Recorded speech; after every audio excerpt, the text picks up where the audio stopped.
এক অপরাধে ৩ সাজা। এই প্রশাসনের অধীনে আমি কেমন করে নির্বাচন করি? এক অপরাধে ৩ সাজা। এই প্রশাসনের অধীনে কেমন করে নির্বাচন করি, বললেন রুমিন ফারহানা। ব্রাহ্মণবাড়িয়া ২ আসনের স্বতন্ত্র প্রার্থী ব্যারিস্টার রুমিন ফারহানা অভিযোগ করেছেন, নির্বাচনকে ঘিরে প্রশাসন তার সঙ্গে পক্ষপাতিত্বমূলক আচরণ করছে। সোমবার বিকেলে ব্রাহ্মণবাড়িয়া প্রেস ক্লাবে সংবাদ সম্মেলনে তিনি এসব কথা বলেন। একই ঘটনার জন্য তাকে ৩ বার শাস্তি দেওয়া হয়েছে। রুমিন ফারহানা জানান, প্রথমে তাকে জরিমানা করা হয়, এরপর ইউএনও তদন্ত কমিটিতে চিঠি দেন। সবশেষ জেলা প্রশাসকের পক্ষ থেকেই শোকজ নোটিশ পাঠানো হয়।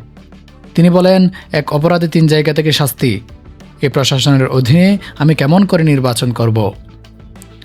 বৃদ্ধাঙ্গুলি দেখানোর অভিযোগ অস্বীকার করে তিনি বলেন, এ দাবি সম্পূর্ণ মিথ্যে ও ভিত্তিহীন এবং উদ্দেশ্যপ্রণীত। অন্যদিকে জেলা প্রশাসক শারমিন আক্তার জাহান বলেন, আচরণবিধি লঙ্ঘন করলে যে কোনো প্রার্থীকে শোকজ দেওয়া আইনসম্মত। এটি একটি সাধারণ বিষয়।